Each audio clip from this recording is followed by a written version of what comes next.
to empower, educate, and encourage all women to motivate. Yeah, it's time to empower, educate, and encourage all women to motivate you through whatever you've been going through. We can talk about it. We ain't passing no judgment. So don't be ashamed. It's all the same. Stay in your lane. Your lane. It's whatever your real life looks like. Stay in your lane. Come out the dark and don't be ashamed. Your lane. Let's have a conversation on what we face every day. Tune into your lane talk show. It makes us feel good just to know we're not alone. No more will we feel isolated and cast aside. I want you to come out the dark. Just don't be afraid of your heart. So don't be ashamed. It's all the same. Stay in your lane. Your lane. It's whatever your real life looks like. Stay in your lane. Come out the dark and don't be ashamed. Your lane. Let's have a conversation on what we face every day. It's your lane talk show with Coach Trish Hannah.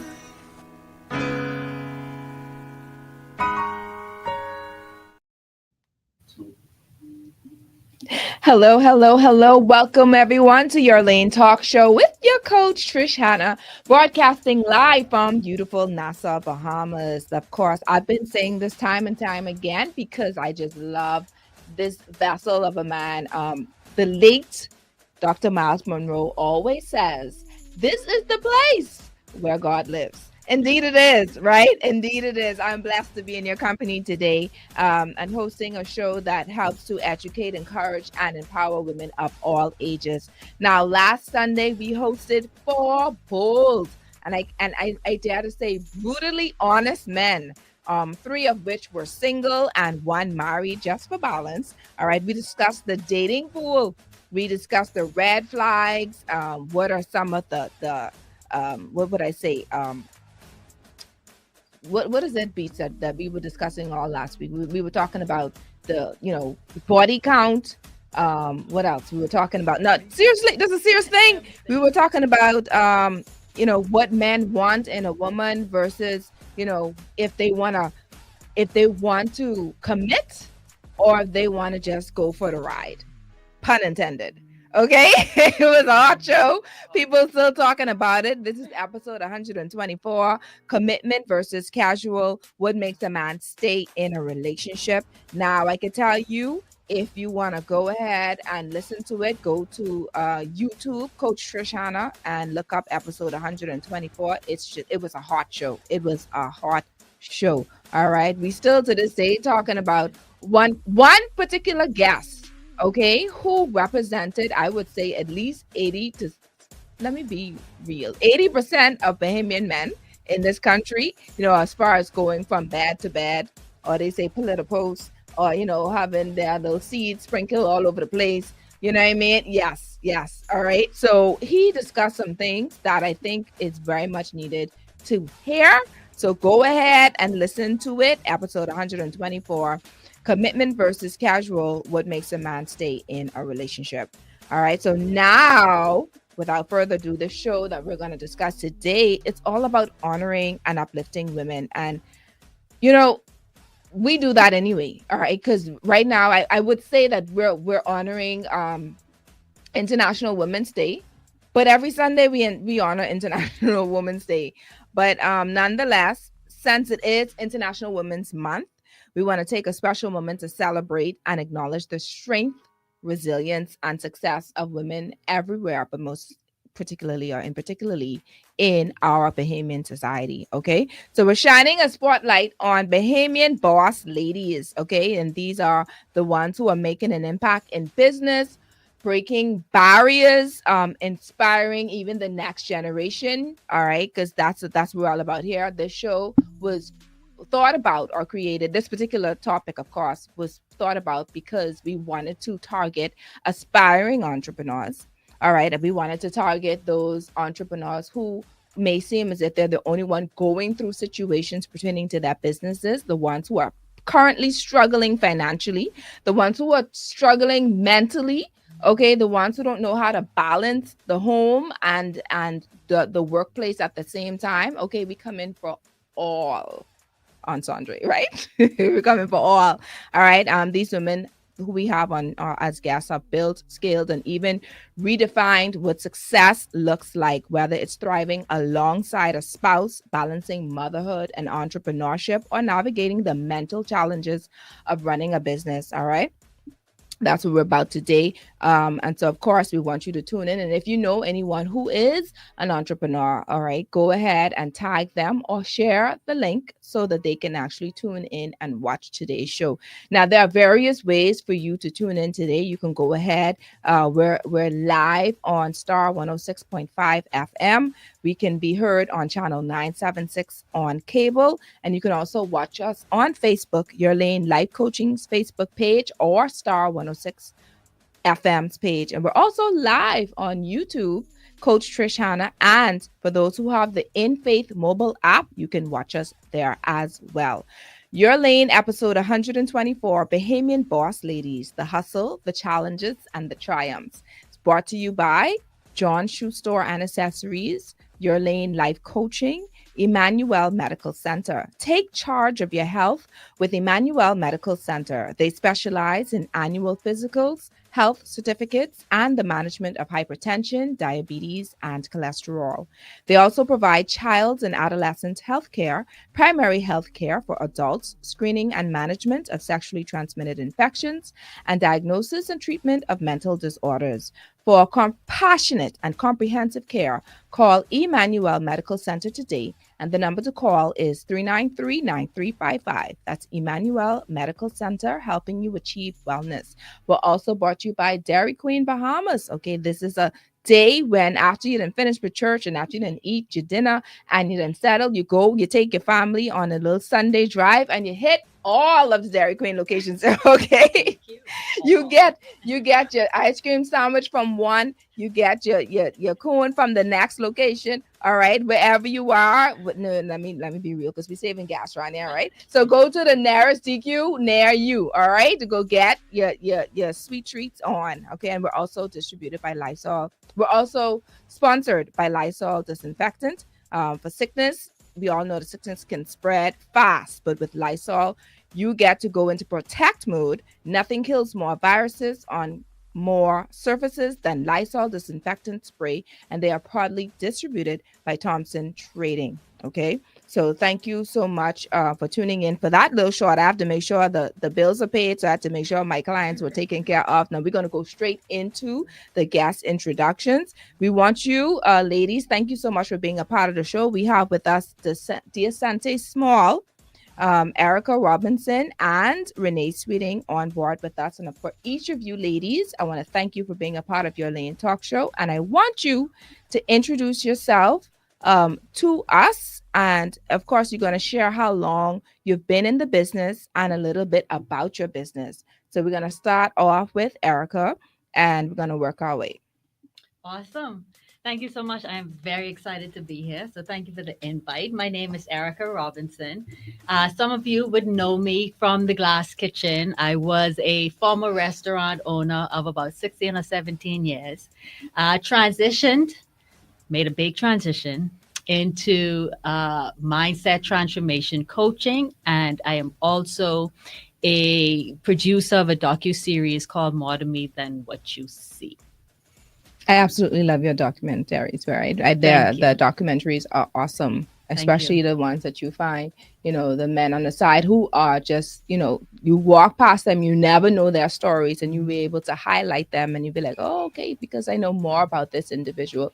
Let me go make my way to go and support him. You know what I mean? So it's incredible. The work that you're doing is just phenomenal. Thank you for that. I appreciate you. Thank you too. Renee?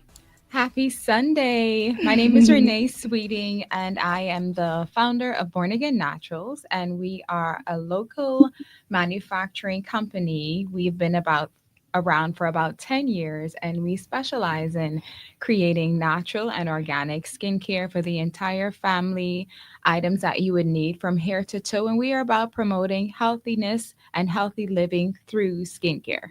I love that. And guess what? Y'all might think she's out of the building, but she's in the building. All right. She's literally right behind me. We have Dia Sante Small with us. Dia, what's up? Hey, thank you so much for having me. I'm so just grateful to be here. My name is Dia Sante Small. Everyone calls me Dia, so that's how everybody knows me. I'm the co-owner of Oasis Bar and Bistro, found on at Crypto Isle on East Bay Street. Outside of that, I am a full-timer. I'm a 9 to 5er, along with the fact that I own multiple other businesses that people normally don't know as much as they do the food. And so we're going to talk more about that today. I love that. Thank you. Thank you. Thank you, ladies. Thank you. All right. So we're going to do a short icebreaker. So I hope y'all know a lot about music, right? Because this question is this. All right.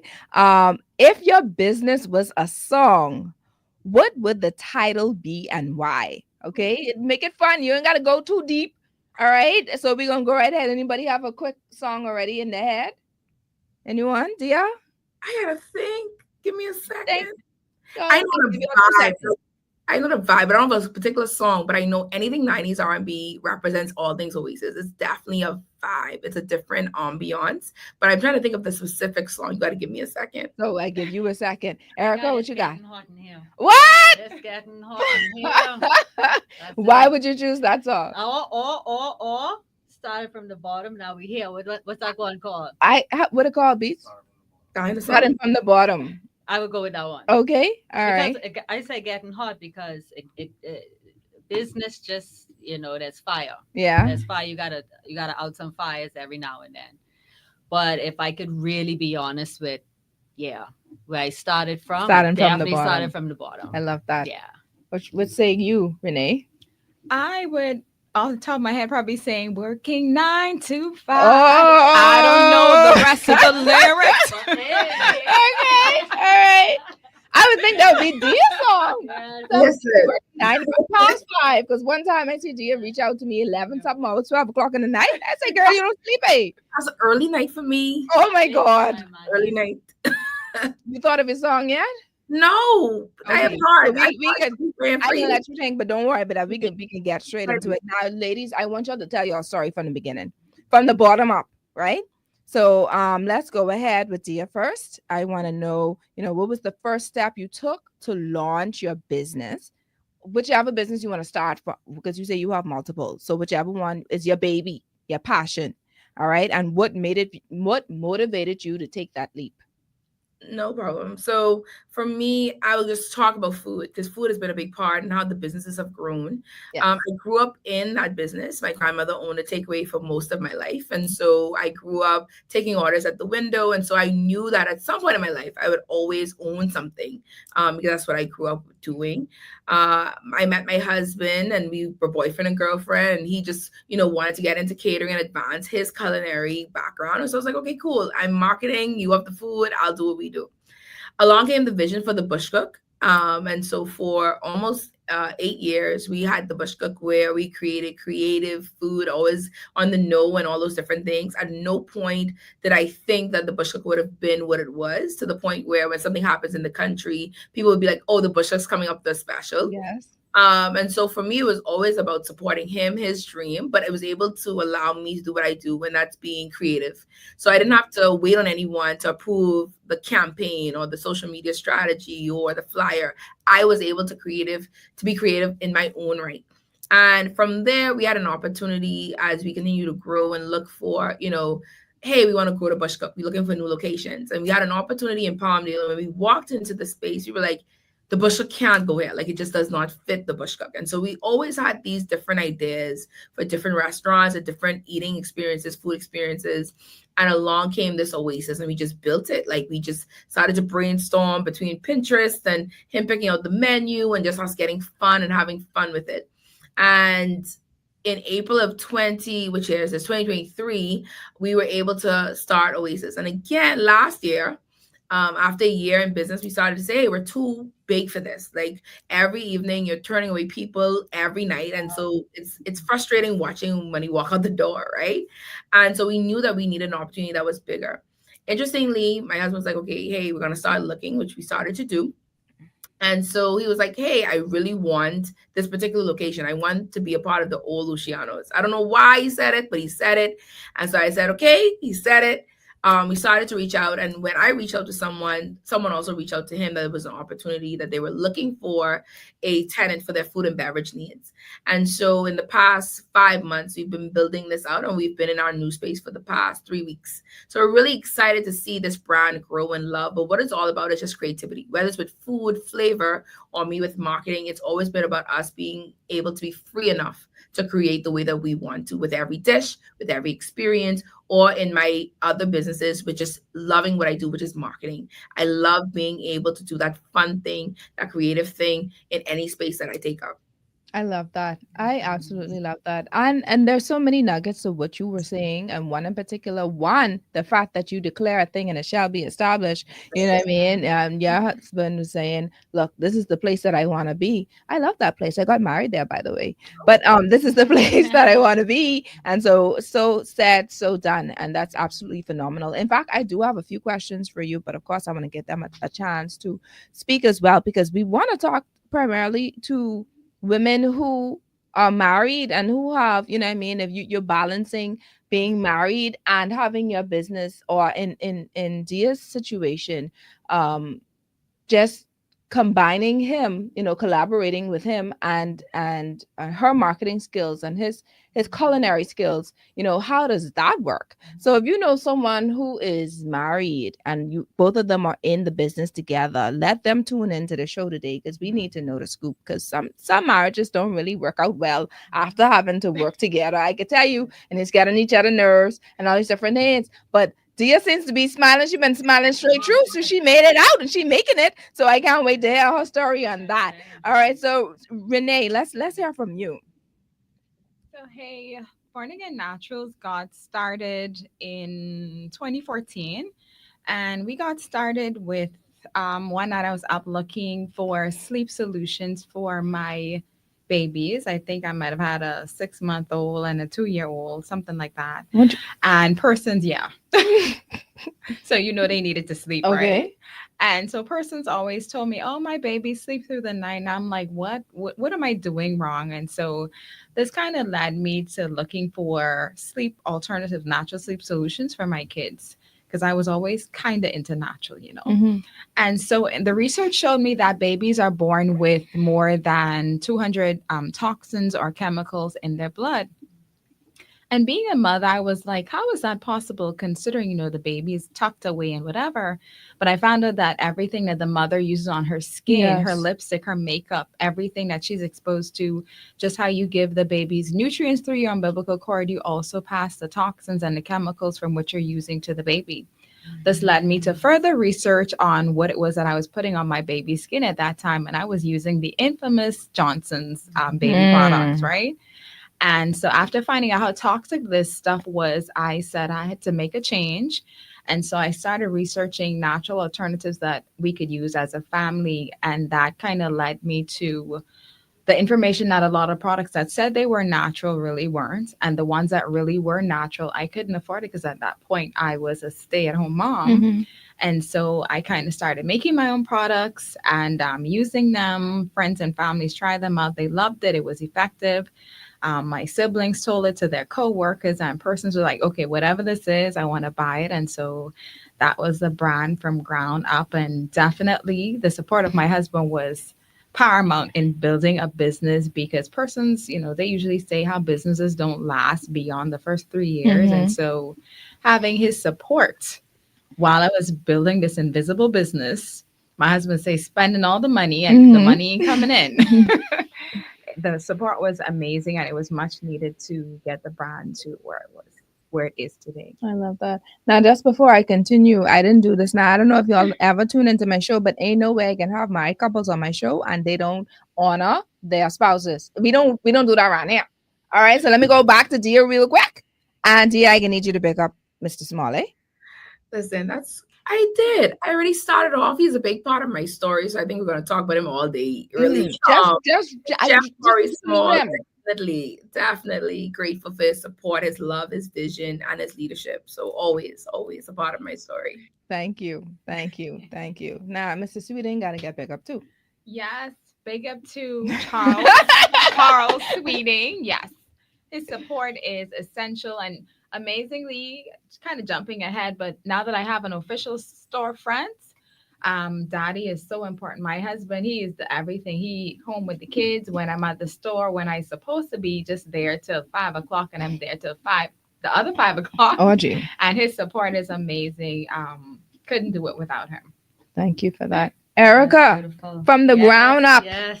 From the yes. ground up, Erica. Let's hear your story. Yeah, I mean, I guess we could really start from the beginning. Yes. And one day I was passing Carmichael Road, and I saw a wooden structure within a car wash. It was vacant, and I said, I'm gonna do something in there. Mm. And here's the interesting thing: I was not a cook. It's not a chef. I never cooked. Mhm. I had a very much of a vegetarian diet, Mhm. and but something got a hold of me, and we started. I had a partner at the time, and she did most of the cooking, and intuitively, I just started to cook. First day of sales was $12. Every single day, we would have to set up and break down, set up and break down. Mhm. Eventually, 4 years later, the partnership did not work. Mhm. And so I moved to what most people know as the Glass Kitchen, which is on Hawkins Hill. Mhm. And I had to start over. Mhm. First day of sales was $15. Totally different area. And so I had to start again from the ground up. Mhm. When I had left Carmichael, we were booming. Everybody knew us. Right. When I came into the Hawkins Hill area, it was as New though I never environment. existed. Mhm. And so from there, many years later, as you know, pretty well known business establishment. Um, and then I decided to move away from the restaurant. Now, the big question is usually the why. Mhm. And the why is because I was completely burnt out. I had a passion, I didn't have a plan. I had a passion, I didn't have the support that I needed, and I did not know how to transition from a small business owner who did everything on her own to now creating a team that would be efficient and effective. That is a transformation and a transition that we don't generally speak about. Mhm. And so I was emotionally and physically depleted when I did decide to move on.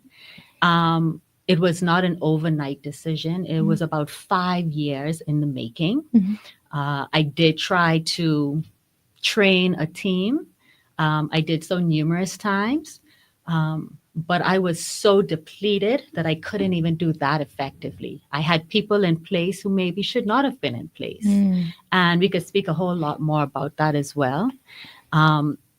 But what really helped me to make the decision is I'll never forget one evening I said to my team members, I am going to watch my daughter gymnastics practice. I had always been the mom who worked, did everything for her kid, but I didn't have the time because I was so busy at work. So I did drop-offs, pickups, drop-offs, pickups, drop-offs, pickups. Went home, did some homework. She would go to bed, drop off pickups. That was my life. That day I decided I'm going to watch her. So I told my team, I'm not coming back. When I went to her gymnastics practice, I was the most elated, proud mother because I had no idea of the routines that she was doing. I mean, she was so advanced and I was missing out. I said, wow. And so I went in the car and I said to my daughter, I said, baby, and she was sitting here just as you are. And I said, baby, mommy is so excited. And she is so happy. And you have to teach me all about your routines and this and that. And then I carried on and I was still driving. And minutes later, I'm talking about 6, 7, 8 minutes later, I look over and she's still smiling. So I said, baby, why are you still smiling? She says, because mommy. I said, yes, baby. She said, that's the longest you've ever watched me. Oh. It was like a dagger. That was it. I looked at her in the eyes and I said, mommy is going to change her life. And so it felt like it was an overnight decision, but it was what I needed. It was what I needed in order to help me make that final decision, because the glass kitchen was my identity. It was who I became. And so, in order for me to walk away from that, it wasn't easy. But when she said those words to me, it was it. And so now I'm in a position where I've transformed into a mindset transformation coach. Why? Because when I stopped after 17 years, I had to look at myself in the mirror. And I didn't know who that was. Yeah. And so I went through a personal development, a self discovery, a self awareness. I went through a healing journey of enduring child abuse for 6 years, things that I've never dealt with. And when I was able to now look at myself and realize that it wasn't them who was making the mistakes at the kitchen, it was me. I had to look and say, you created this mess. When I was able to do that, that is where my passion really started to gain. Like, I really started to gain passion, because now I could support others from learning from my mistakes. So my passion is about, let me take my experiences, learn from me. You don't have to do it like I did it. Learn from me. And so that is where I am now as a mindset transformation coach. I love it. It is fulfilling. It is purposeful.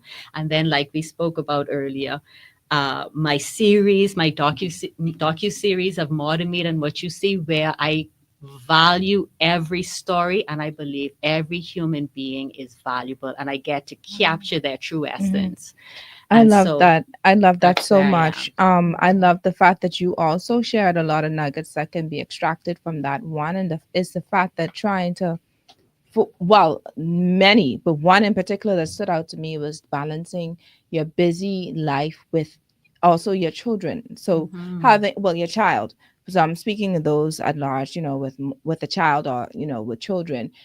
Being entrepreneurs is being an entrepreneur is a very hard battle, where you have to focus on work, and don't let you be married too. So you focus in on work, you're focusing on your marriage, and you're focusing on your children, and ensuring that there is a happy or stable balance, right? And if you're in ministry, but then honestly, now I'm a proud thing when it comes to family. Family comes first. So whatever is left from you, because you could be, your home is your ministry. I have to correct that. Ministry is good, but if ministry has to take the place of your marriage or your children, then something is out of order, and then there will always be chaos. Ministry is good, so don't get me wrong. But as far as family is concerned, that is top priority. That is top priority. So you hit something in me, Erica. You know what I mean? Because I can imagine how Luna's face was, just her face just glowing, because brilliant. it's nothing like when you have parental support. When you're doing things, and you could look back and see your mommy is there, your daddy is there watching you. That is just beautiful. All right, so let me just, because I have to hit on, Renee, the fact that you are married and you have 3 children. Okay, how do you balance that life? How is that life for you? What keeps you sane? I would say the balance right now is a little bit chaotic, because I'm finding a new norm. And why is that new norm for me is, I've been the stay-at-home mom since I've had my boys. My eldest is 13. He's going to be 14 in March. And I was always with them at home every day. And even when I started the business, our business was home based for the initial 8 years. And so when I started the storefront, that created a whole, it was exciting, because it was good to see the dream come to reality, to have a storefront, brick and mortar, but also add some chaos in the wheel, that I'm not as at home as much as I'd like to be. I'm not with my family as much as I'd like to be. And even my boys are like, Mommy, when are you coming home again? Mommy, where are you? And when I do come home early, my son is like, so Mommy, what you doing here? Wow. So That's not the norm. No. Right. And I'm like, amazingly, it's the new norm, but they forgot about the old norm, and how quickly children can forget that, hey, Mommy was at every game, I was at every sports day, I was at every walkathon, I was at everything. And now they're like, so Mommy, you're never home. Ooh. And yes, it's a touchy subject right now, but for me, keeping sane is just spending time with Jesus, because in the midst of everybody kind of Pulling on demanding you. time, Yes. you need hunting time, you need the children time, you need work time, time for Your employees, time. social time. My time kind of gets squeezed out, and time for stuff that's happening at church. It's a lot, but one of the things we all have to realize is priority, that the other things can't have the same balance or hold the same weight or level of As importance the in your others. life. And the things at the end of the day, the things that matter are truly God and family. Everything else is after. And so I'm just trying to reprioritize my life, because like you said, when you went to the rehearsal and your baby was so proud to have you there, so proud to have you, because my 7-year-old is always like, Mommy, watch me, watch me. And I'm like, are you doing this for you, or are you doing this for me? Obviously he's doing it for himself, but he still wants me to watch him. It's all about dancing for mommy. And so mommy needs to be there to watch the dance. I love that. I Yeah. love that. I love that. And I know even as you were speaking, I could hear where you were actually self-reflecting. And I know that, like you said, it is a touchy subject for you too, but I know that especially in your faith with God, that He's gonna make a way for you to know how to do that balance. You know you are gonna have the support that you need and the help that you need. I'm most certain that is going to happen, because he understands that family is priority. So that is going to take place for you. All right. We're going to take a quick break.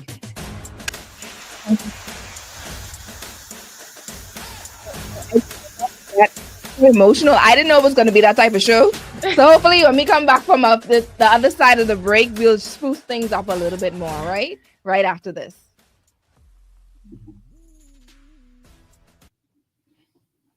Boy, mommying is not a good thing at all. I mean, when I say it's not a good thing, I'm sorry. Balancing motherhood and everything else that you do, is if you don't know how to do it effectively, you will fall through the cracks. I would say that. So you definitely want to know what priorities you should put in place, or what comes first. And I would obviously this is my agenda. This is how I do things. God is first, ultimately. Okay. And this is controversial, but how should I say this? Hear me out on this, okay? Because this is controversial. All right. I put myself next only because I have to know how to love myself efficiently, so that my husband can be next. If you understand what I'm saying, because it's God, my husband, and him. I mean, God, my husband, and me. However, I want to make sure that I'm in tune, that I'm holistic and I'm pure and I'm mentally stable, so that I can function to be the helpmeet that he wants me to be. You understand that? Yes. Right. My children, right after him. Okay? Right after him. Nothing else. Everything else comes after. The coaching, the talk show, the sales and marketing here at the Guardian. That. And after that is ministry. I personally believe ministry comes from within my household anyway, because I'm actually the walking Bible for my children. You know what I mean? In my community, and the things that I do, even here with the talk show, this is ministry. Okay, so when the church pulls, the church can pull from what is left from me after, if there's anything left from me. Controversial, but that's how it's working out for me. Okay, so I just wanted to share that. So it's fine, because ministry is not always the four walls it doesn't have to be the of four the walls. church. Right, exactly. And so if we all just say that we're just going to minister to church, when you have someone who comes to buy food from you, you're not selling food anymore. But I'm sure there were days when you encouraged persons, and that's not a sermon, but that's ministry. it's still ministry. You still uplifted someone, you still gave them some positive affirmation, you still kind of help them. You'd be surprised how your small words of encouragement can change someone's day, change someone's moment. By just what you say, or Agreed. And your especially lifestyle. within restaurants, I'm sure Miss Small would agree. We have the ability to really feed a lot of people. And that's ministry as well. That was actually the favorite part of running. Yes, to be able to please the person who couldn't please themselves. That's what I love You about have to having a have storefront too. I like talking. welcome back. All right, so right, of course we want to try to enlighten the load a little bit, lighten the load a little bit, because I started to get teary-eyed. I see Renee I started to glisten a little bit. I was like, hold on now, we gotta switch this a little bit. Let's get that. Dear, I need you to talk to us, right? What has been the biggest blessing and the biggest challenge? Okay, so we're doing the blessing and the challenge of running a business with your husband. I know this juicy. I need somebody needs to hear this today.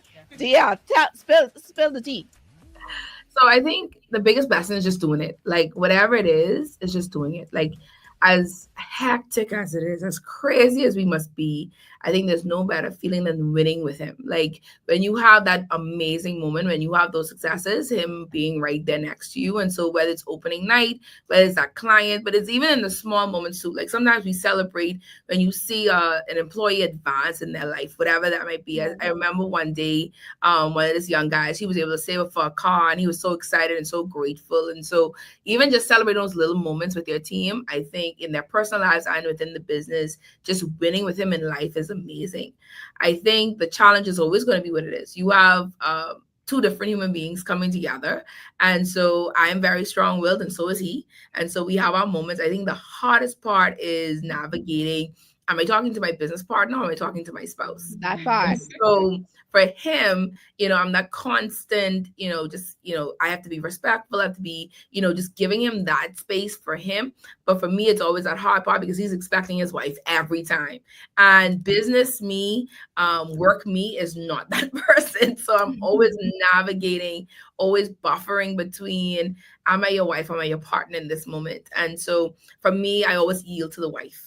I always have to yield to that part, which is difficult for me sometimes, but it comes with challenge, and with that I grow. I become better as a person, more patient, I'm more selective with my words, I find, in this season of my life, and so it continue to grow in that, but I love winning with him. That's always the best part.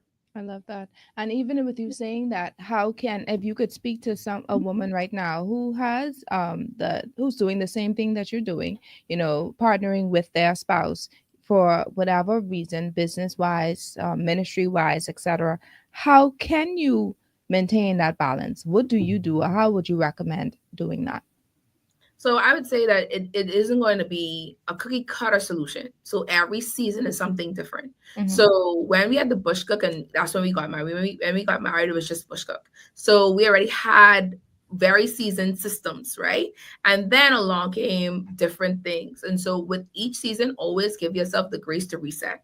It's not going to look the same. And we already know when we have kids, it's going to look different then. It doesn't look like how it looks now. So I think a lot of times where we go about it wrong is that we try to apply 2024 to 2025 and 2025 to 2026. Every season, so every time you open a new location, every time you take on a new client or whatever it is, give yourself the grace to reset.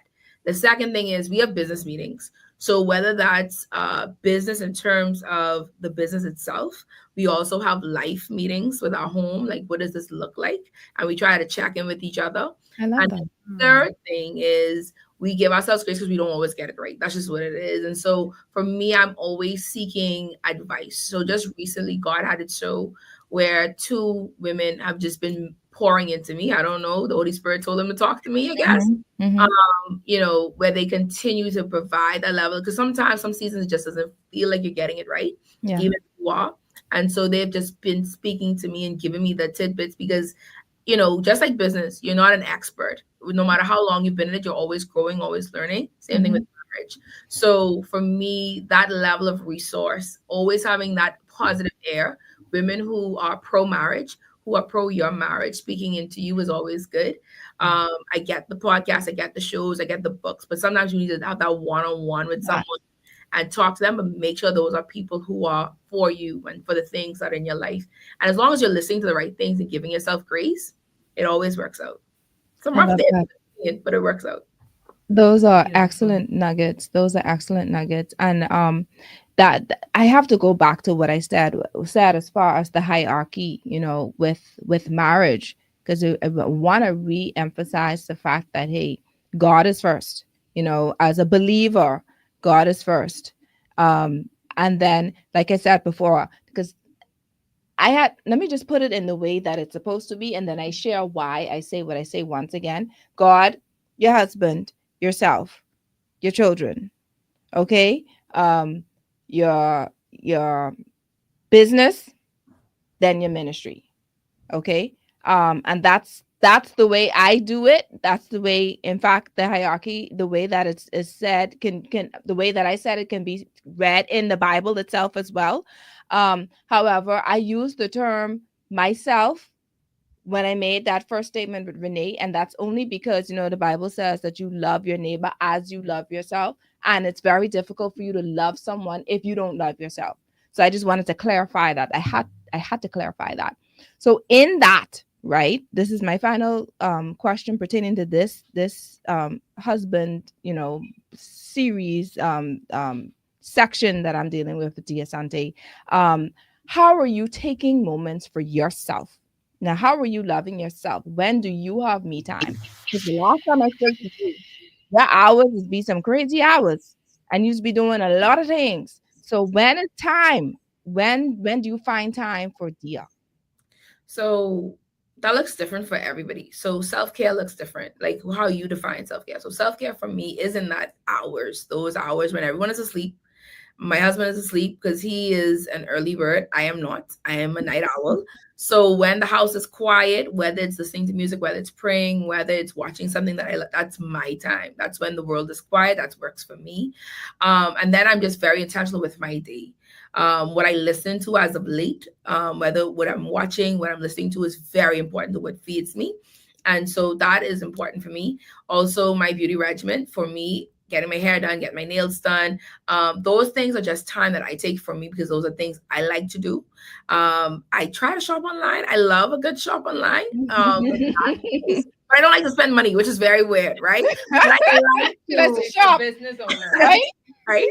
And then as of late too, I think the healthy element of it in terms of watching what I eat, what I feed my body this year has really been convicting me to say, I want to be able to enjoy the legacy I built. Yeah. Yeah. And so for me, what I'm consuming, watching my steps, even how I take on stress. Just the other day, I had a server look at me and he was like, Miss Small, you take this, like you make this look so easy. And I'm like, I can't take it on. Like I think I'm just intentional with what I consume and what I let um just move me, and the things that direct me, the things that could influence me in my day-to-day decisions and my mood and my interactions. And I think that is how I continue to make sure that I'm okay, that I'm fine in my mind, in my heart, in my spirit. It's all about what I consume and what I'm intentional about. I love that. Mhm. Thank you for that. These are You some should really good consume. It's points. so Yeah, I hope important. y'all taking Yeah. notes Mhm. because these are some really good things. And I know, Erica, for you, you have so much to offer as far as experience is concerned. We know that there are lots of entrepreneurs out there who struggle with doing things and doing everything themselves. I recall you stating that, hey, I've been doing this, I've been doing that, I've been doing, I don't have much support. What advice would you give to women about delegation and seeking support? Because another thing you stated is, hey, I had this team, but this team really wasn't teaming. Okay. Mhm. This team was not doing the job. So Mhm. so speak to us concerning that. How, what advice would you give to women about delegation and seeking support?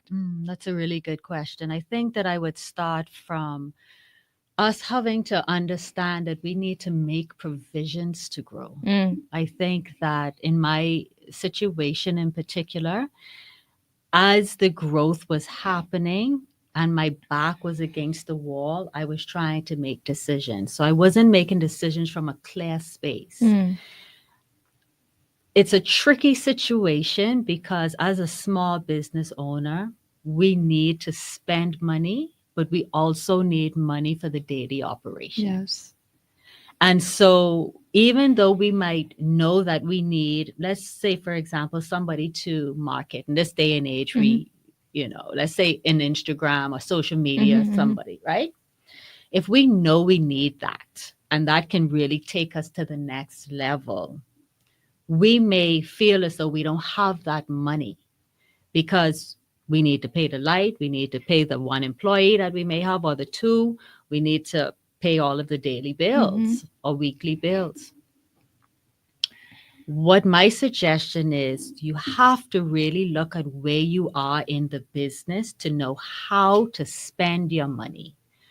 What we do as small business owners often is we spend our money in the wrong places. And so if we have a support system who can assist you with learning what you need at this time, because we're so in it, we only see what right in the front of us.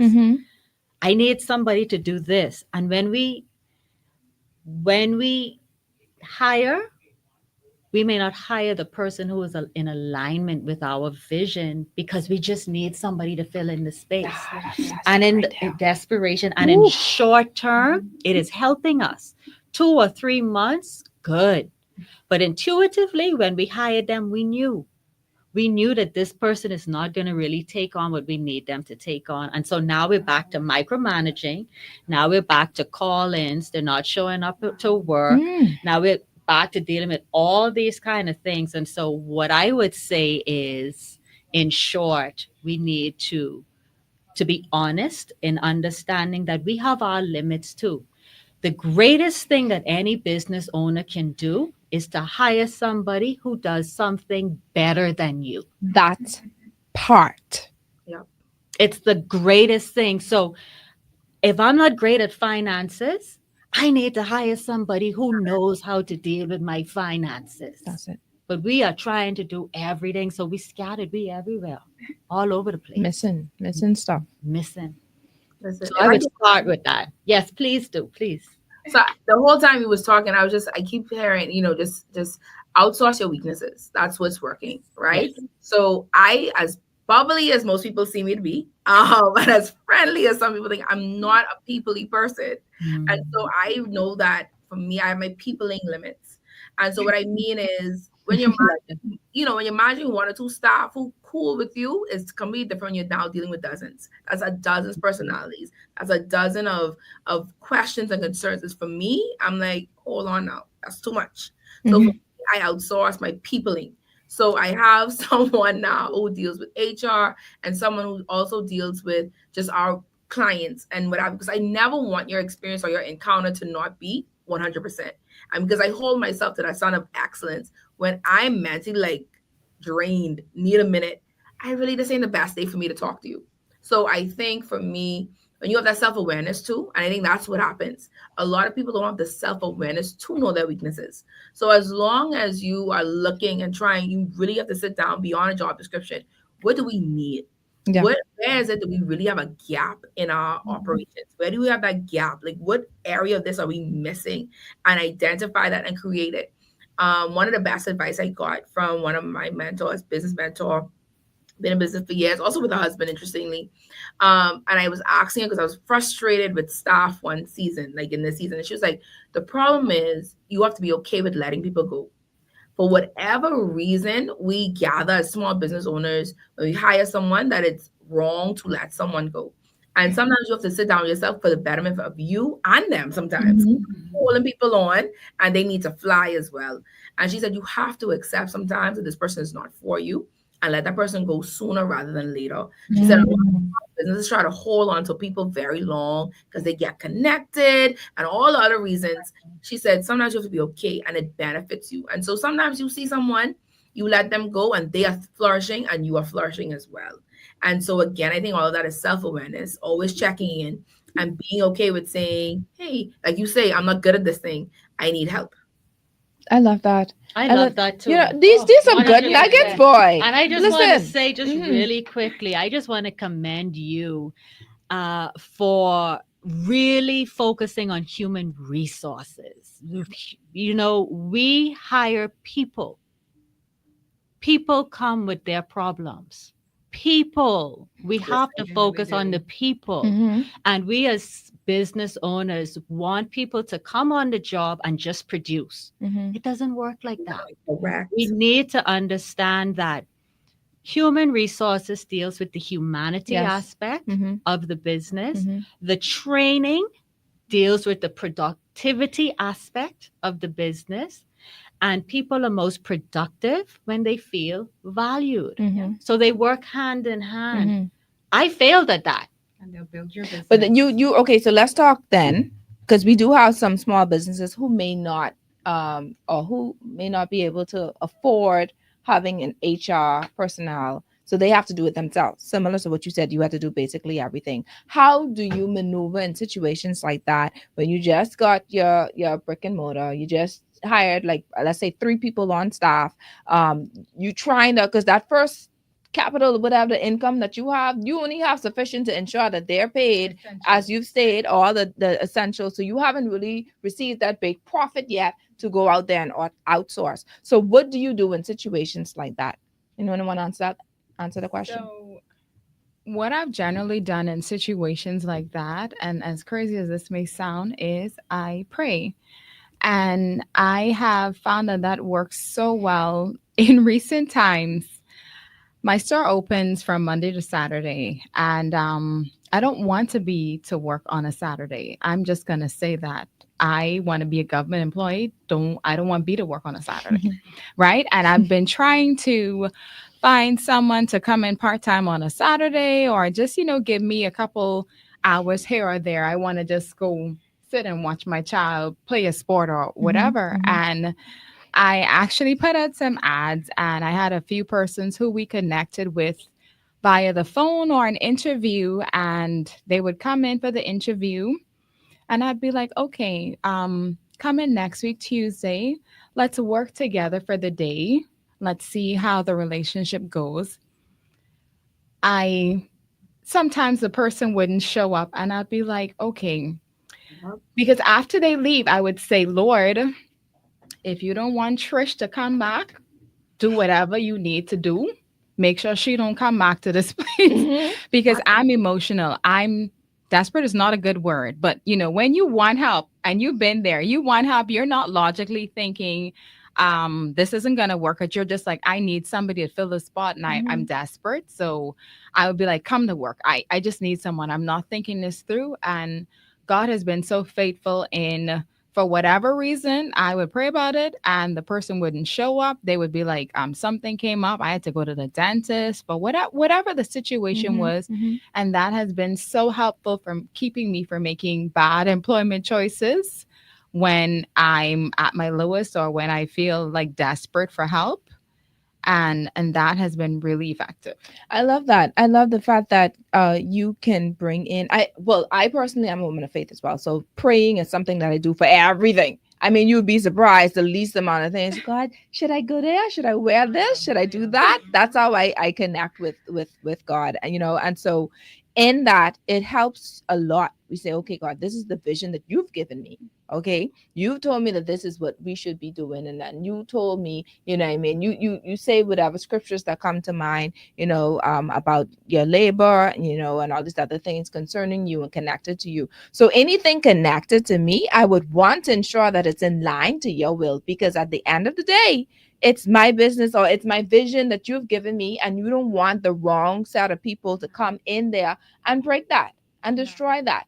And as simple as the scripture, seek first the kingdom of God and his righteousness, and all these things to be added unto you, as simple as that may seem, it is so effective, because if you're seeking him, similar to what you said, you're seeking him for advice as to who to hire, then you don't have to worry about all the other knickknacks and the trust issues and someone bringing down your character and bringing down your business at large. You know what I mean? And sometimes, as Dia say, sometimes you just gotta let them go. Even if somehow you missed the mark. At one point you probably didn't hear him say no. At one point you hear him nudge, you feel the nudge, but you say, you know what, I need to bring this person in anyway. And you realize that, hey, this person isn't really working out. But then, or in some cases, he became too familiar. Y'all too personal, y'all too buddy. So when you actually giving them instructions, they're not really doing it well or to your liking, or having an attitude, and then you'd be like, I don't know, I don't want to hurt nobody feelings, because you want to be emotional, right? And I used to have a big one where I wanted to help everybody. Me too. I can tell about you. Yeah, Right?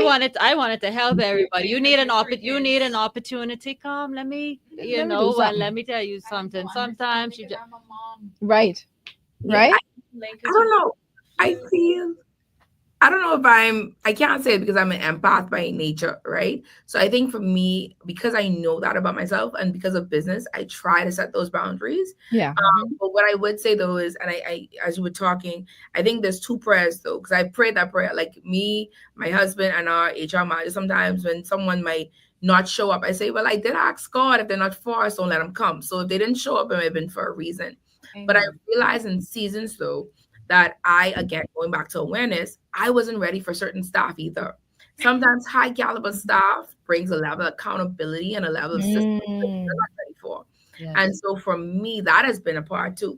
Sometimes when you attract, that top person who could fill all the spots, but when they come in, you're not ready to receive that type of employee as well. And I think that's the hard part of being a mom and pop, a small business, because you're not always in place to attract what you need. And so That's good. in some seasons I had to pray to God, like help us to put these things in place so that when these people come, we're ready. And so I see it in this season because in moving to the new Oasis, it's been for us a shift in the type of employees we're attracting, a shift Mm-hmm. in who's showing up to the interviews, a shift in who's Mhm. out to even say, hey, I saw y'all were looking, I'm willing to come and work here because we're shifting and we're growing. But I would say to any small business, it takes time. This did not happen overnight. And it's Yeah. still a sacrifice. I want to be very clear. It's Mm-hmm. not easy for us to have a full-time HR manager. That was a big sacrifice and a big Mm-hmm. conversation. Mhm. But for a year and a half, we had our part-time. So it got here. It got to where she got full-time. And then before then, in years before, what I did was, okay, I knew what our issue was. Our issue was handling disciplinary actions. When there was an issue, someone stepping in. Because like you say, you have a heart. You try to say, oh, Mm-hmm. I understand why you was calling out, but you don't call out 10 times. Mhm. Yeah. Like I saw you didn't pick up the phone. So I realized I needed to outsource that part. I needed someone who could document the staff and come in for the hard parts. And so that's where we started. And then we would have our staff meetings, and I realized, hey, I have a network of people. I can't afford a full-on training, but I have a friend who could come speak for 15, 30 minutes. And so I tapped into my network. Even our orientation recently, we tapped into our network. We looked at who we have. I'm grateful to have like my sorority sister, my very good friend Anastasia Palacios, and so a motivational speaker who been around the world to give me 30 minutes of her time, that's a gift. And so sometimes who's around you. I'm a part of a church, Living Waters, where you have a network of people in business who would come and speak to you, come and speak to your team members. And so sometimes we have to tap into that network and use that and tap into them until we get there. Until you get there, you got to figure out what you got. And so Listen to me. I love that idea I love because it. that was actually my next question, which was, how important is community and networking in your Mhm. in your success? Like, how can women better support each other in business? And I love how you shared that because yes, I'm connected to a lot of people, you know what I mean. And if I don't have, for instance, and that's for anyone, I would suggest this: if you don't have the finances at the moment to go and get the things that you need done, try bartering. What else can you do? What is it that you have that they would need? You understand what I'm saying? Or if you have friendships, of course, that's a given. Now you don't want to take advantage of your friend, but in a way of course, they know that hey, you're good for it. So I'm gonna go ahead and I'm gonna utilize what I have to get to you, or whatever resources that I have to get to you, vice versa. So let me just ask this one quick question. I'm gonna let no. You want to do a break? Okay, so I'm gonna do a break because I being obedient today, right? Hey. I've been obedient today to my producer. So the question after this break is, how important is community and networking in your business? Like, how successful can you be regarding that? All right. So let's take a quick break. In fact, we can actually answer that question during the break, real quick. Let's go. So for me, community is Go ahead. So for me, community is essential. Just recently, we had Catherine from I think Creative Lens Marketing. Mhm. So she's a good friend of our company, and we did some bartering. We exchanged our skincare service and products for her marketing services, because when you're in a small business, you need to get the word out any means necessary. You want to walk around with a box of my soap while you're at it. Listen, you have a Right? condition. Because I can bring you a product and you just stick it on your car, Right? whatever works. No, And seriously. so community is, listen, I'm having a function. Do you mind coming and, just laughing with a guest for a few hours for me? I just need someone to talk. And so I do that with friends all the time. I'm having an event. I don't need you to do anything other than just be there. Someone might want to have a one-on-one conversation with another human. So could you just show up? Whatever it takes, you use what you have. I remember, I think it was God told Moses, what do you have in your hands? Use what you have in your hands. Do you feel with all kind of different networking? Do you get friends from all over the place, all over the world? You shouldn't be struggling at all. Okay, Erica, everybody know you. Okay, Renee, you get all kind of people all over the place. There's no reason. And as Bahamians, we have a small island. The only reason why one would suffer is because of pride. Go ahead. Acceptance. That's it. I couldn't accept it. And I wouldn't say that it was pride.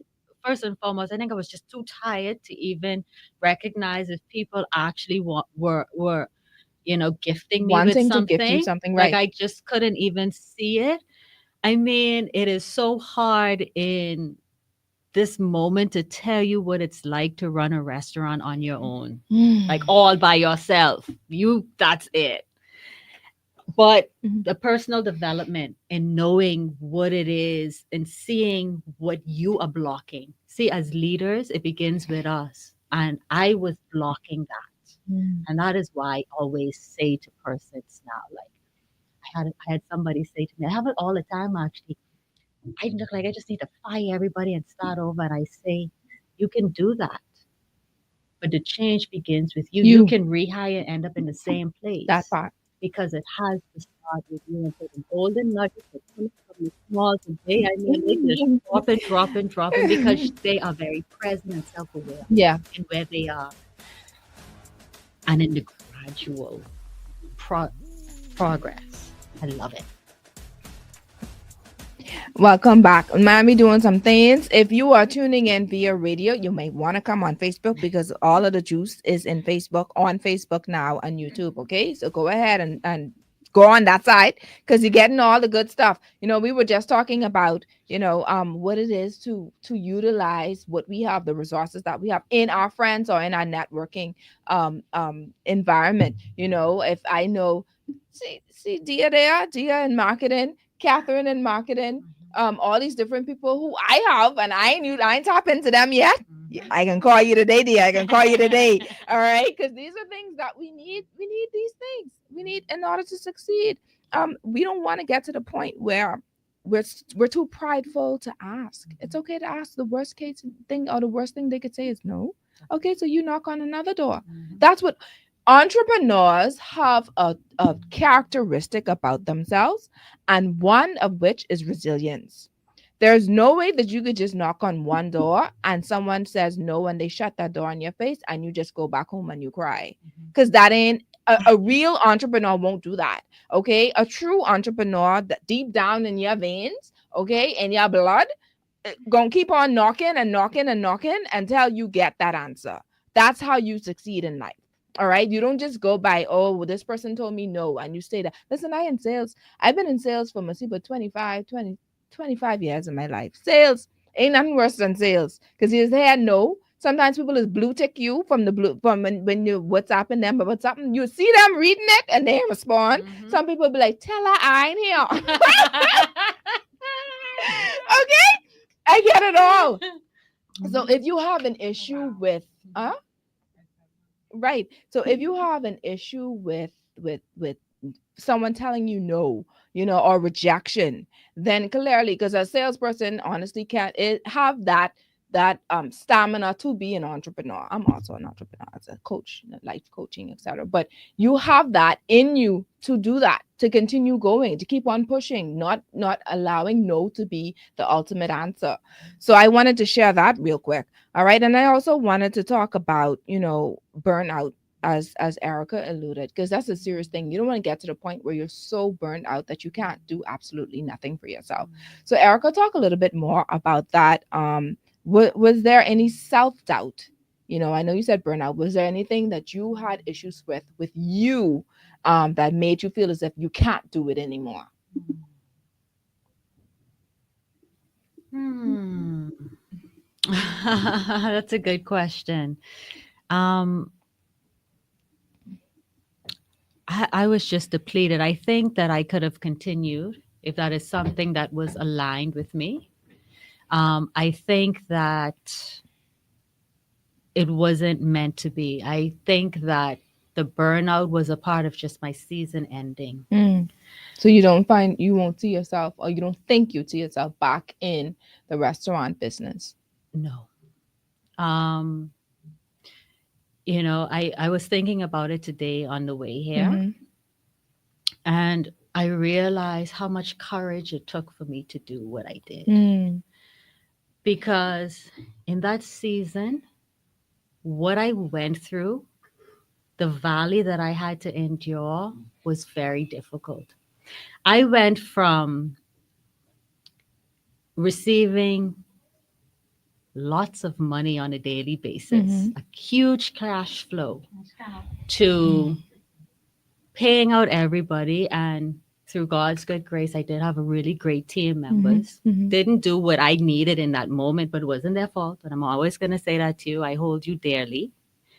So I had a lot of persons to pay out, to start out now with a deficit. Okay, so I'm in arrears after this 16 years of grand progress. Mm-hmm. It got so low that I had to use saver checks to go to the grocery store. Mm.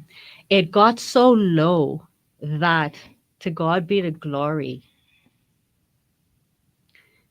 my daughter's school would allow me to make payment plans. Yeah. It got that low. But I knew through God's grace that it was where I had to grow. It was through this discomfort, because I could have gone back. Why not go back?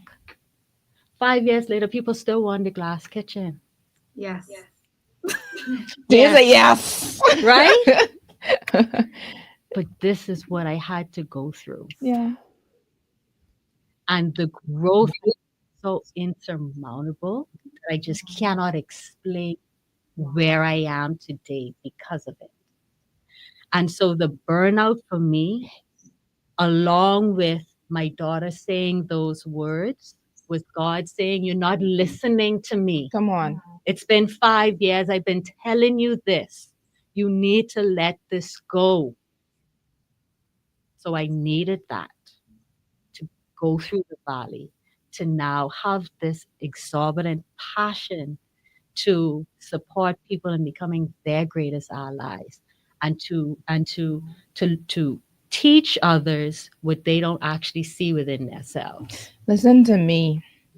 This is juicy stuff, because first of all, the creator of life, the creator of our lives, the God who knew us before we were formed in our mother's womb, the God who purpose and the God who wants us to prosper and be in health, even as our soul prospers, who sees us as saying, we're the apple of his eyes, and he knows us, he knows everything concerning us, he already knows. He has the book of what it is and how we should journey in our lives.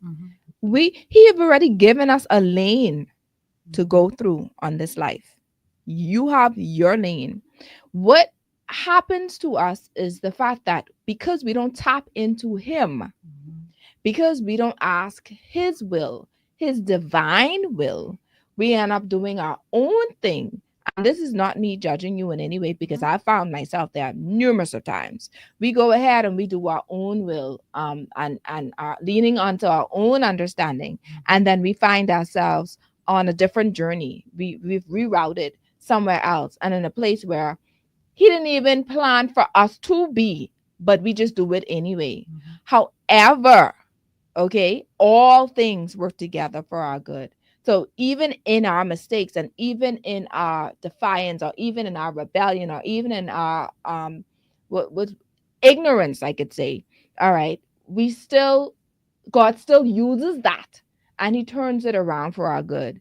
And he uses it so that it could build us, so that it could refine us, so that it could cultivate us, so that it can build our character, and most importantly, so that he can get the glory from it. Because at the end of the day, we learn, and then we give that information or that wisdom to somebody else, so Mhm. that they won't go through that same thing that you or any one of us went through. And that's what I love about him. Once you connect with him, he's going to lead you.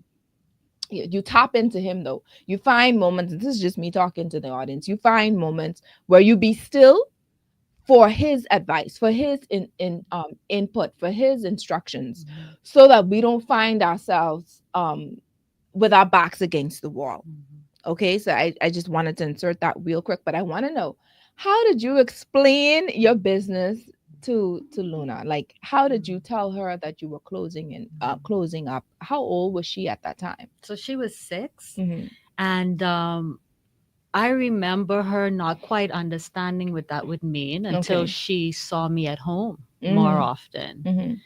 And she wrote a note to me and she put it in my car, and the note said, "Mommy, never give up." She did. She's such a blessing. Yeah. And so I said to her, "Mommy's not going to give up. Mommy's going to find something else to do." Come on. And what experience you think that you would want her to take away from all of that? Your Um, experience, what would you want her to take away from? mm, she has seen me start over. And I think, for her to understand that it is most important to live a purposeful life and to be obedient, as you said. For her to understand that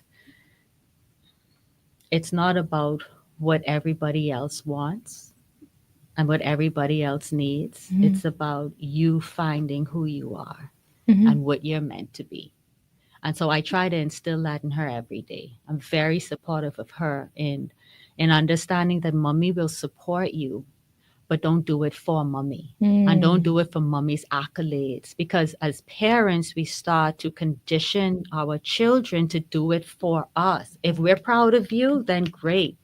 If the teacher's proud of you, then great. And so as we become adults, and I've had it, right? As we become adults, I continued doing what I was doing because everywhere I walk, hey, glass kitchen, hey, glass kitchen, hey, glass kitchen, nobody knew my name. Mm.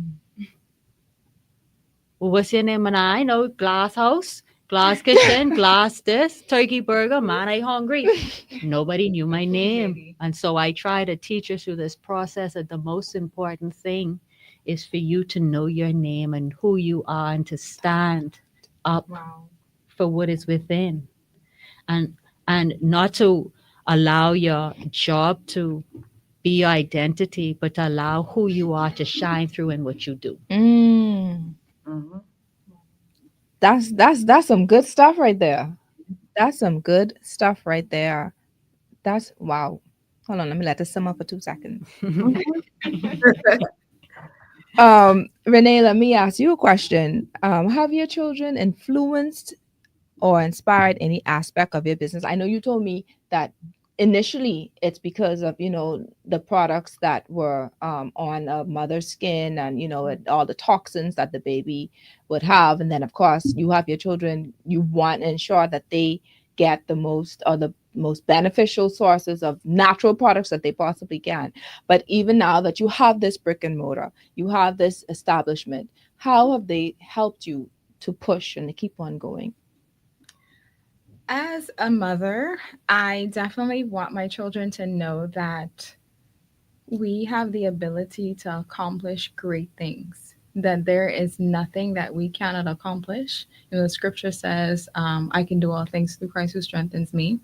And so they may not have that conversation today, but later I want them to know that whatever you put your mind to, you can achieve it. Mm-hmm. And I just want them to know the story of resilience.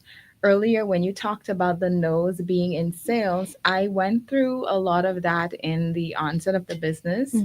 There were many tiers. Our products are in maybe more than 30 stores in Nassau, and we ship all around the world, but it didn't start that way. And I remember calling like a pharmacy or whatever, and the person be like, "No, I'm too busy. We can't talk." And I'd be like, "Okay, you don't have to meet with me. Let me walk with you while you're walking the aisles. Oh. I'll have my product in hand. We don't need 5 minutes. You, whatever you're doing, we can talk while you're doing that." I remember this pharmacy. I called several times, and he was like, "Okay, yeah, whatever, come in." And when I went that day, the Holy Spirit was like, take the case of the items, take the invoice, name it, put it in the company's name. And so I went there and I asked for the pharmacy person, and he came out and I was like, "Hey, I'm Renee." And I said, "You said in your email that we could meet." And he was like, he didn't know what I was talking about. And I was just like, I said, "Okay, but you said I could come in." And I came in and I was like, "These are the products that I was talking to you about." And he was like, "Okay, I'm not sure if I should go through with this." And I said, "No problem." I said, "Tell you what, I'm going to leave this item, this little box with the products on your counter. And you can think about it while you're looking at it on the counter. And if you decide that you want to carry it, here is the invoice as well." And I left it there. And to this day, we've been in business for the last 6, 7 years. And I walked in, and I always share that story. And when I walked out, my husband, because he was in the car with the baby, and he was like, "So what happened in there?" And I told him how I just left the package on the counter. I was like, "Sir, if you want to sell it, here it is. If you don't want to sell it, call me." Okay, that's called a faith move. Hello. That's My called a shoes faith were so move. sweaty. The Let me world, just listen say. to me. The world will say you got. Nah, let me not say that because I wouldn't say that. You got the big kabunkas, no. But that's a faith move, and I am just so proud of you for that because somebody needed to hear that as well. Sometimes that's you have to be assertive enough. I'll even go further to say you have to be aggressive in some cases. Curtis, you You want to do be respectfully. right, respectfully aggressive in what you're doing. But sometimes that's how you have to get things done. That's how you have to get it done. Dia, what you saying about all of this, man? Because it looked like it's just so easy for you, man. It looked like it's like nothing because everybody, you've been working from the Blue Moon from then. So people that know your face, the distributors that know who you are. It's like nothing for you to get your business license. You would have no issues with no what you call them people the Thompson Trading. I could say Thompson because they clients on all these other clients and stuff to go get your products. So what is the thing that what's the word I want to use? The resistance for you. Well, first of For all, looks business. deceiving. Let me tell you, between the banks, the wholesalers, I remember one time we had a wholesaler who had us waiting for hours to get our stuff. We had it has been rough. Don't get this twisted. It's been rough. It is still rough. I think it's always this hard line between you're too small to be a big business to get that level of profit, and then you're too big to be that small business that people have some level of pity for, or some level of extended grace. For me, as Eric was talking, I think too the takeaway business and the sit dining business is two different things. And when we closed the Bushcook, I agree with you. It was that season of being done. And even when people hear it now, the amount of work it takes to run a takeout with those rushes, with that demand, and then you always have to you have to understand you have internal and external clients. So you have your employees who always, I'm sure no matter how well you treat them, you will always have someone who complains about something. You try to keep the light on, trying to keep stocking, trying to get stuff going, and somebody complain about something. And then you have your customers who complain. And so for me, I've always led with a place of grace of, whatever I could do to apologize, refund, return, whatever, give you a credit, we have done. But I think we gotta go there. yes, that heaviness has been people's opinions and how quickly people could destroy your business with one post. Think they could. Because of one post. And I'm grateful. I've been in this business now. This is 2025. So this is 11 years of doing this.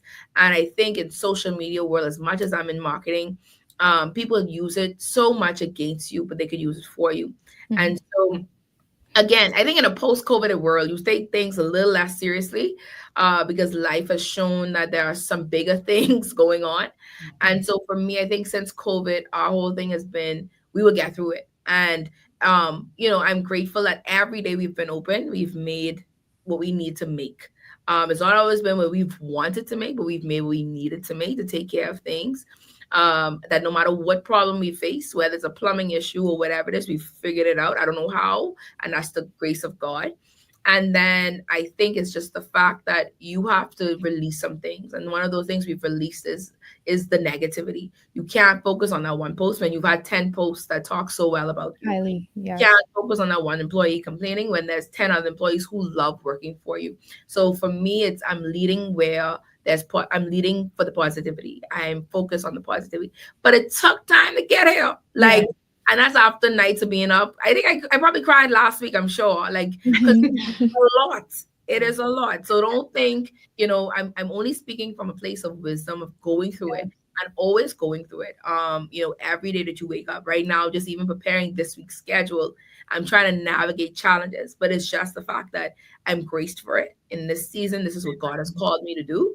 And so I'm continuously praying for the provision, not just in financial provision, but just the provision of the mindset and the resources I need to make this make sense. I love that. I love that because I was saying as you were speaking, all I was saying, oh, she's grace for this. She's grace for this. Now, I'm going to go somewhere that is also a controversial thing, but I have to share this real quick. The importance of giving alms and tithing. The importance of giving back to others. I have seen where that has worked for me tremendously. God does not overlook his word. Okay, everything he says come to pass. He is not a God that he should lie, neither the son of man that he should repent. Okay, it literally, the word literally tells us what happens when we give, especially when we give to the poor. Giving unto the poor is like giving unto him, lending unto him. So it's like, all right, we give in, and then when we do give, we give wholeheartedly and not grudgingly. And I've seen the blessings from that. But what are your thoughts on businesses giving? Because it's different. So it's a difference of when you're doing this on your own, your personal time, your private time, what have you. But when your business gives, do you do that? All right. And then can you tell, the audience the importance of doing that if you do that? Who wants to go first? Well, I mean, for me, I think you have to have it a part of your strategy, right? I think given it comes back to you. That's just how it works. There's a principle you have to work in life and in business. For me, I've realized in the past few months when I was interacting with a few friends, food has become my love language. Erica mentioned it. When you're feeding people every day, it's nothing to feed someone else. Like if you come into, I've had people walk in the Oasis and say they need food and they get food. But we do give a lot. There are a lot of people that reach out, and we give a very quietly, I feel like, to various organizations. We try to support in different ways. Corey has a very giving heart, so he says yes a lot. So I've had to put him on a little budget for that. Hold on. Let me just pause right there. Listen to me, y'all. Good people. Don't take advantage of the smalls now. Because you know she's saying some things, but I don't want y'all coming in there putting y'all nail money on the side and then going in there talking about y'all hungry. And y'all have money, okay? Talking about y'all hungry. Don't do it. All right, go ahead. And it's a group of people, certain people who would need. And so you realize you do have to have a budget for it sometimes, because it could add up very quickly. You don't realize it. But I think you have to. The only reason why we've been blessed is to be a blessing. I don't see it no other way.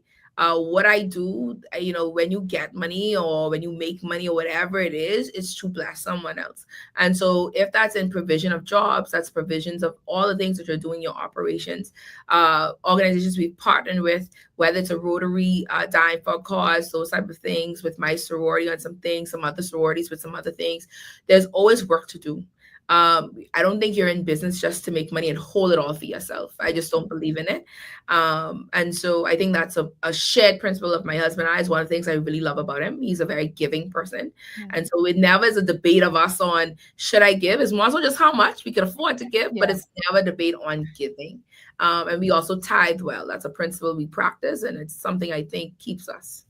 I love that. Agreed. Erica, what are your views? I agree to all of it. Yeah, definitely a giver. And as Miss Small said, within the business, it's just an extension of who you are. Mm-hmm. And so, just as we've been mandated to tithe personally, well, that is over and above. That's the additional offering. Mm-hmm. And so it has been, especially with the glass kitchen, and I do it now. Just as my lifestyle, Mm-hmm. Mm-hmm. to just give. Sometimes it's not just monetary or something that's tangible, but I spend a lot of time just Time. giving of who I am, Mm-hmm. and giving people just time to Mm. just speak, to just say something that's on their mind. And so I think that it's important for us to understand that oftentimes people don't, what is more valuable to people than a dollar is actually your time. That's it there. That's it. And the fact that you're doing that documentary, but then just highlighting these people who may Mm, seem as if they are nothing, yes. in society, like Mm, they're overlooked, but you shine the spotlight on them, yeah. and that is commendable. Thank you. But I get so much more from them. I get so much more from their stories. Each story is, there's so much wisdom and there's Mm. so much passion. And so on the outside, it looks as though I am, they are benefiting. I am Mhm. actually benefiting more. I love that. Yeah. Renee, what are your views on giving and giving alms from a business I point of view? from personal and business, and I feel like the business is an extension of myself. And I Mhm. feel that definitely is a kingdom principle that we have to give to receive. And we don't give just to receive, we give because of the heart behind the whole matter. And I believe in giving more than monies. Even though I love to give generously, I also tell persons who don't give because they said they don't have it. I said, you don't have to give because you don't give. Those of us who give, we always have Have to give more. always. But the reason you don't have it is because you're not giving it Mhm. out. Because the principle is that you don't have to have it and then give it. You just give it. Give You it. just say yes, even though you don't have it. And having the brick and mortar store now, I find it interesting when you mentioned talking to people, because some days I go to work and we have a customer or a client who comes in and they're there for hours. We pray with them, we talk to them, and I would say to my husband, "Gee, I didn't make one product today.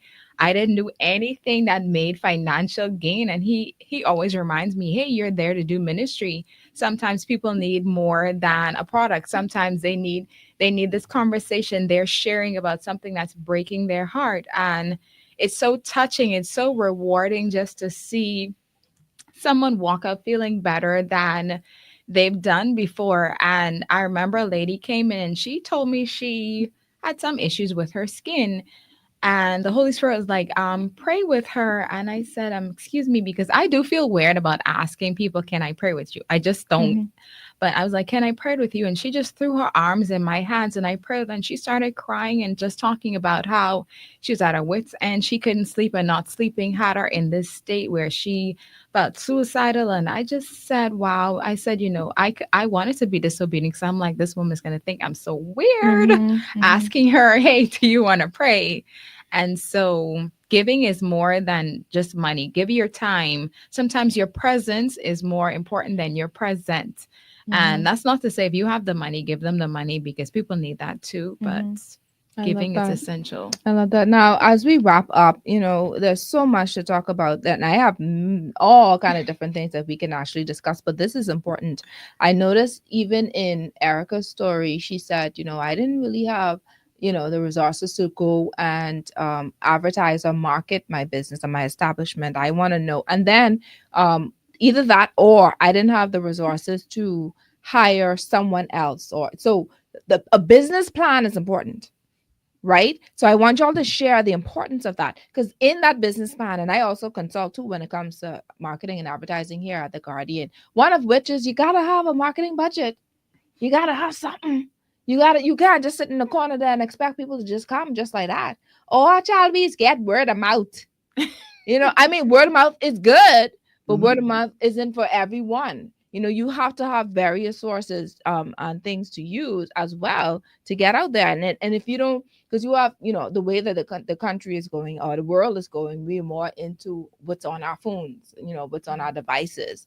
So put yourself out there. I want y'all to explain the importance of having a business plan and what incorporates that, which is the marketing and the budget set aside for,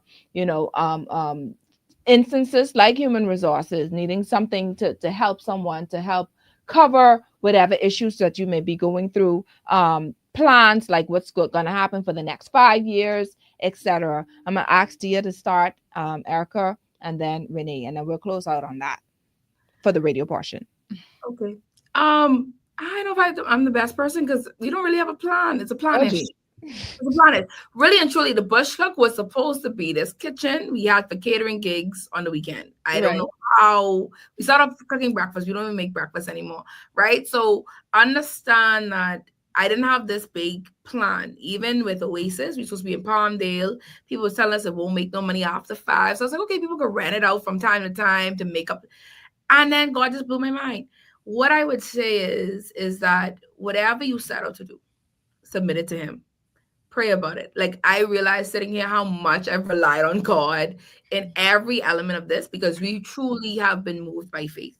The expansion, this think that Corey and I had this big idea, we just want to make plenty of money together. That was not it. He was supposed to have his 9 to 5. I was supposed to have mine, and from time to time, he have a little catering gig. That was it.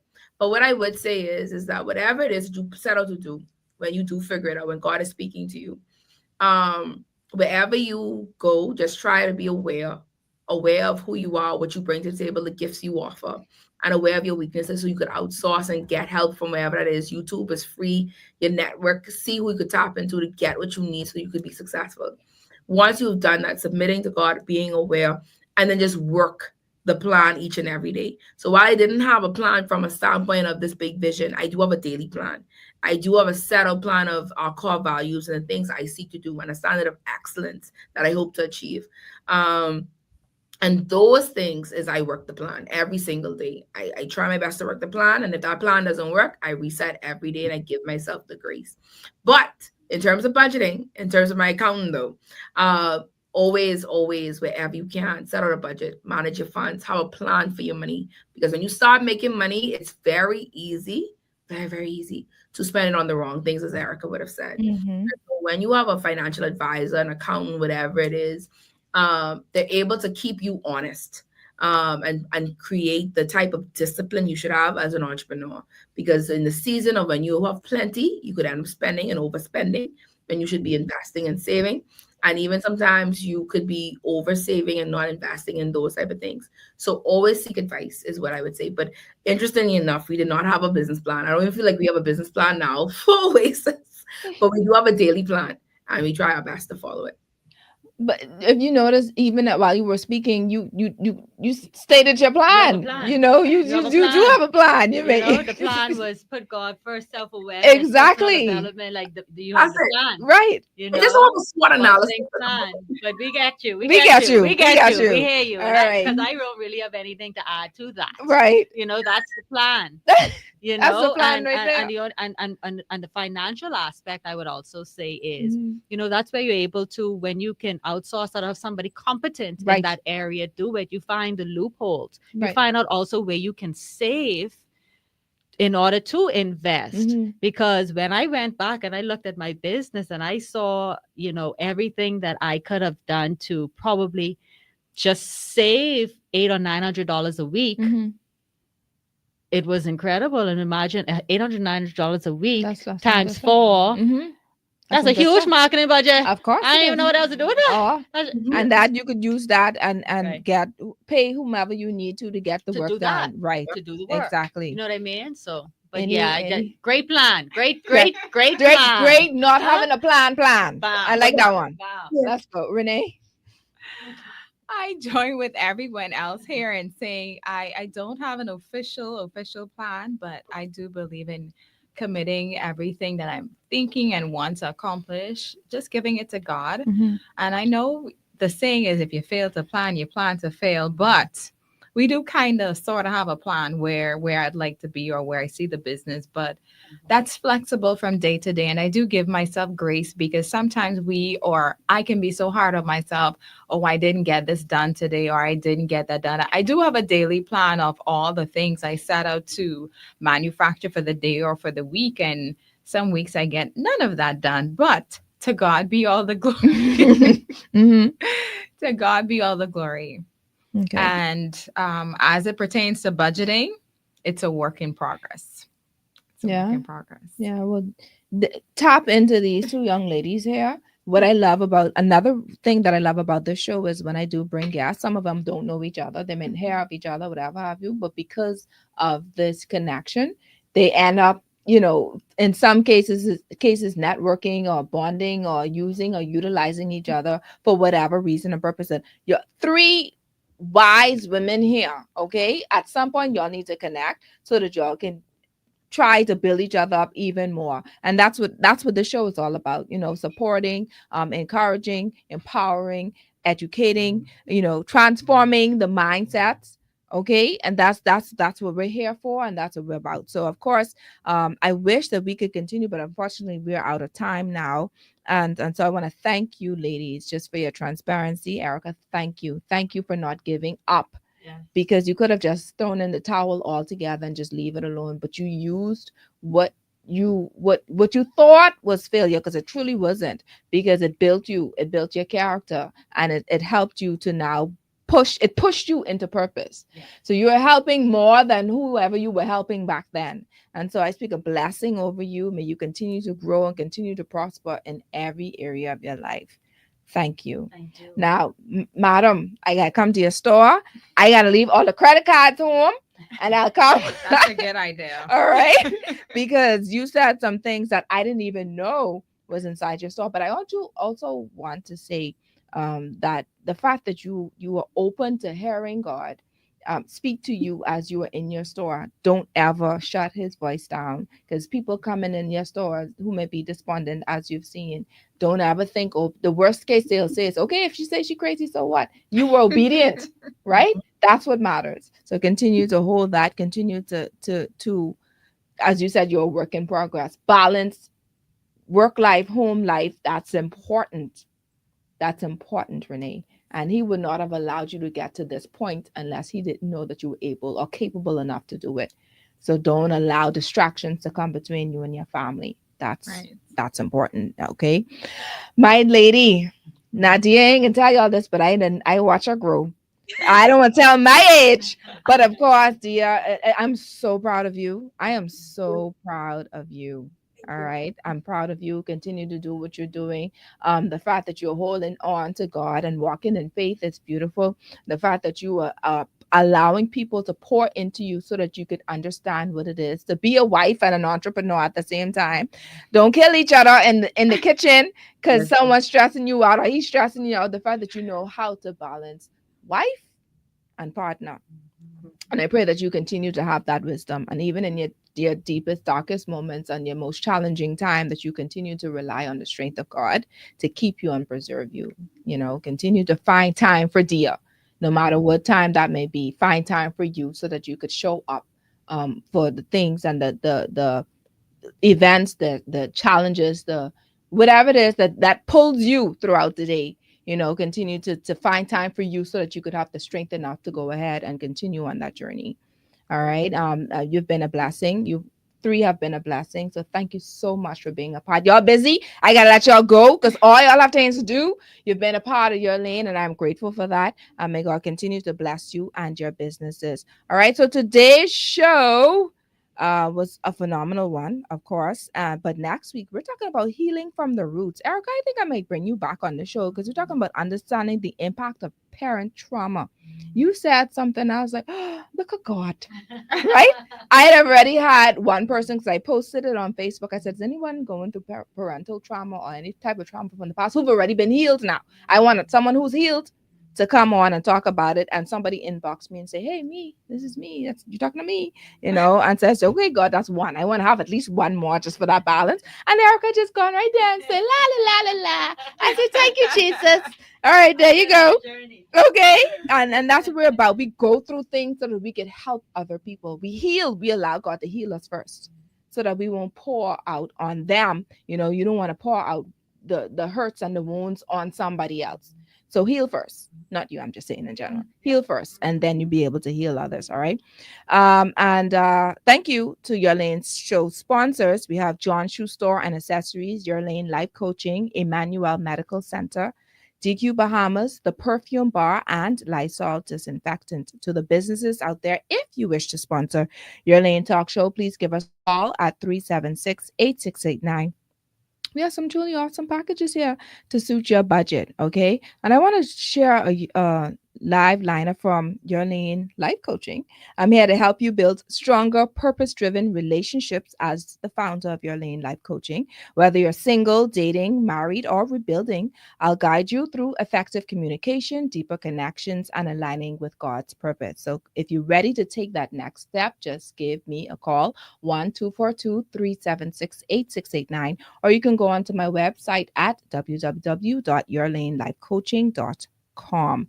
Thank you to all of the listeners, those who were tuning in via Facebook, via YouTube, via channel 976 on cable, on Star 106.5 FM dial. Thank you. Thank you for those who are watching from the In Faith app. Thank you so much. The new listeners and the ones who continue to support, thank you so much. Thank you to Beats for always holding it down, just being consistent in what you do. When you do go on to our Facebook social media platforms, right? So not just Facebook, but YouTube as well. Please like and subscribe. All right, we'd really appreciate that. That way, you have an opportunity to know what we have going on, all the past uh, shows that we have done that you may have missed. Of course, you can go ahead and listen to them at your leisure. Last week was the bomb, man. Y'all go and listen to last week's show because it's funny. We had Sawyer on the show, Sawyer Boy, right, the comedian. Y'all know him, right? He been holding it down, and he was cracking us right up. So go ahead and listen to last week's show, okay? And I pray that you were all empowered, educated, and encouraged today. And until next time, everyone, have a beautiful Sunday. God bless you.